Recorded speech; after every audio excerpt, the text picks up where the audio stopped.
ولكن قبل أن نبدأ لا تنسى الاشتراك بالقناة تشجيعا لنا والضغط على زر الجرس.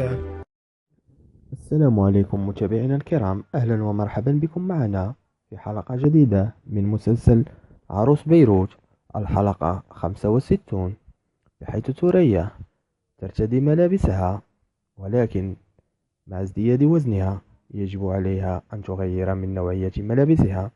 وكانت تنتظر فارس ليذهب إلى الطبيب للكشف عن المولود، بحيث بدأ يقول لها فارس أنها أنثى، وهي تقول له بلى ذكر.